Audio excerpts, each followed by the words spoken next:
بسم اللہ الرحمن الرحیم۔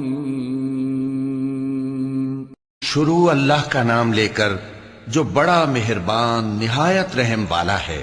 اے پیغمبر صلی اللہ علیہ وآلہ وسلم، جو عورت تم سے اپنے شوہر کے بارے میں بحث و جدال کرتی اور اللہ سے شکایت رنج و ملال کرتی تھی، اللہ نے اس کی التجا سن لی اور اللہ تم دونوں کی گفتگو سن رہا تھا۔ کچھ شک نہیں کہ اللہ سنتا ہے، دیکھتا ہے۔ جو لوگ تم میں سے اپنی عورتوں کو ماں کہہ دیتے ہیں وہ ان کی مائیں نہیں ہو جاتی، ان کی مائیں تو وہی ہیں جن کے بطن سے وہ پیدا ہوئے۔ بے شک وہ نامعقول اور جھوٹی بات کہتی ہیں، اور اللہ بڑا معاف کرنے والا ہے، بخشنے والا ہے۔ اور جو لوگ اپنی بیویوں کو ماں کہہ بیٹھیں پھر اپنے قول سے رجوع کر لیں تو ان کو قربت سے پہلے ایک غلام آزاد کرنا ضرور ہے۔ مومنو، اس حکم سے تم کو نصیحت کی جاتی ہے اور جو کچھ تم کرتے ہو اللہ اس سے خبردار ہے۔ اب جس کو غلام نہ ملے وہ قربت سے پہلے لگاتار 2 مہینے کے روزے رکھے، پھر جس کو اس کا بھی مقدور نہ ہو اسے 60 محتاجوں کو کھانا کھلانا چاہیے۔ یہ حکم اس لیے ہے کہ تم اللہ اور اس کے رسول کے فرما بردار ہو جاؤ، اور یہ اللہ کی حدیں ہیں، اور نہ ماننے والوں کے لیے درد دینے والا عذاب ہے۔ جو لوگ اللہ اور اس کے رسول کی مخالفت کرتے ہیں وہ اسی طرح ذلیل کیے جائیں گے جس طرح ان سے پہلے لوگ ذلیل کیے گئے تھے، اور ہم نے صاف صاف آیتیں نازل کر دی ہیں، اور جو نہیں مانتے ان کو ذلت کا عذاب ہوگا۔ جس دن اللہ ان سب کو جلا اٹھائے گا تو جو کام وہ کرتے رہے ان کو جتائے گا۔ اللہ نے وہ سب کام لکھوا رکھے ہیں اور یہ ان کو بھول گئے ہیں، اور اللہ ہر چیز سے واقف ہے۔ کیا تم کو معلوم نہیں کہ جو کچھ آسمانوں میں ہے اور جو کچھ زمین میں ہے اللہ کو سب معلوم ہے؟ کسی جگہ 3 شخصوں کی سرگوشی ہوتی ہے تو اللہ ان میں چوتھا ہوتا ہے، اور جہاں 5 آدمیوں کی سرگوشی ہو تو وہ ان میں چھٹا ہوتا ہے، اور نہ اس سے کم یا زیادہ مگر وہ ان کے ساتھ ہوتا ہے، خواہ وہ کہیں ہوں۔ پھر جو جو کام یہ کرتے رہے ہیں قیامت کے دن اللہ سب ان کو بتائے گا۔ بے شک اللہ ہر چیز سے واقف ہے۔ اے پیغمبر صلی اللہ علیہ وآلہ وسلم، کیا تم نے ان لوگوں کو نہیں دیکھا جن کو سرگوشیاں کرنے سے منع کیا گیا تھا، پھر جس کام سے منع کیا گیا تھا وہی پھر کرنے لگے؟ اور یہ تو گناہ اور ظلم اور پیغمبر صلی اللہ علیہ وآلہ وسلم کی نافرمانی کی سرگوشیاں کرتے ہیں، اور جب تمہارے پاس آتے ہیں تو اللہ تعالیٰ کے بتائے ہوئے الفاظ کے بجائے دوسرے الفاظ میں تمہیں دعا دیتے ہیں، اور اپنے دل میں کہتے ہیں کہ اگر یہ واقعی پیغمبر ہیں تو جو کچھ ہم کہتے ہیں اللہ ہمیں اس کی سزا کیوں نہیں دیتا؟ اے پیغمبر صلی اللہ علیہ وآلہ وسلم، ان کو دوزخ ہی کی سزا کافی ہے، یہ اسی میں داخل ہوں گے اور وہ بری جگہ ہے۔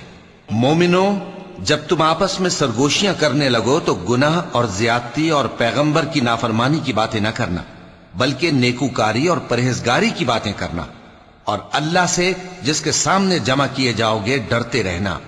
منافقوں کی سرگوشیاں تو شیطان کے اکسانے سے ہیں، جو اس لیے کی جاتی ہیں کہ مومن ان سے رنجیدہ ہوں، مگر اللہ کے حکم کے سوا ان سے انہیں کچھ نقصان نہیں پہنچ سکتا۔ تو مومنوں کو چاہیے کہ اللہ ہی پر بھروسہ رکھیں۔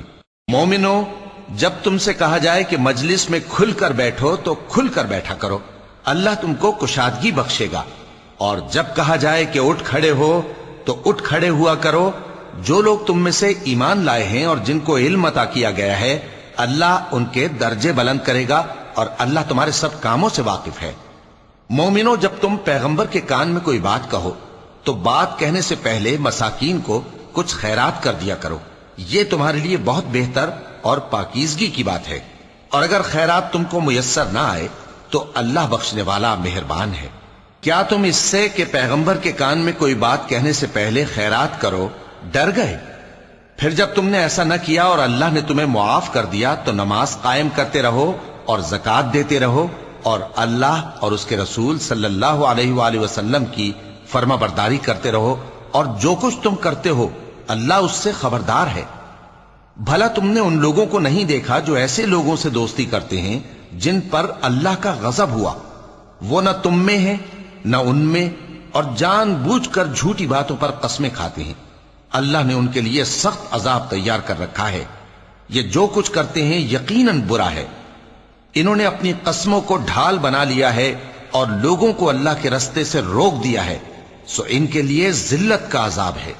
اللہ کے عذاب کے سامنے نہ تو ان کا مال ہی کچھ کام آئے گا اور نہ اولاد ہی کچھ فائدہ دے گی۔ یہ لوگ اہل دوزخ ہیں، اس میں ہمیشہ جلتے رہیں گے۔ جس دن اللہ ان سب کو جلا اٹھائے گا تو جس طرح تمہارے سامنے قسمیں کھاتے ہیں اسی طرح اس کے سامنے بھی قسمیں کھائیں گے اور خیال کریں گے کہ ایسا کرنے سے کام چل جائے گا۔ سنو، یہی تو ہیں جھوٹے۔ شیطان نے ان کو قابو میں کر لیا ہے اور اللہ کی یاد ان کو بھلا دی ہے۔ یہ لوگ شیطان کا ٹولہ ہیں، اور سن رکھو کہ شیطان کا ٹولہ ہی نقصان اٹھانے والا ہے۔ جو لوگ اللہ اور اس کے رسول صلی اللہ علیہ وآلہ وسلم کی مخالفت کرتے ہیں وہ نہایت ذلیل ہوں گے۔ اللہ نے یہ بات لکھ دی ہے کہ میں اور میرے پیغمبر ضرور غالب رہیں گے۔ بے شک اللہ زور آور ہے، صاحب اقتدار ہے۔ جو لوگ اللہ پر اور روز قیامت پر ایمان رکھتے ہیں تم ان کو اللہ اور اس کے رسول صلی اللہ علیہ وآلہ وسلم کے دشمنوں سے دوستی کرتے ہوئے نہ دیکھو گے، خواہ وہ ان کے باپ یا بیٹے یا بھائی یا خاندان ہی کے لوگ ہوں۔